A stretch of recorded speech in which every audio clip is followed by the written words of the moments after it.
में हाल नहीं है, लोग देख रहे हैं सारा गंदगी। देखो आप, बारिशों में अल्लाह पाक ने बारिश हमारे को दे दी है, लेकिन यहाँ पे कोई भी देखने वाला नहीं है कि हाल देखो भाई कराची का।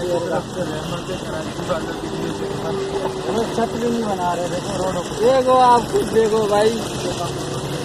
रोमेल भाई देख रहे हो कितनी गंदगी का, ये देखो भाई, ये देखो जगह जगह गंदगी है। और ईद का त्योहार का दिन शुरू हो गया है आज से।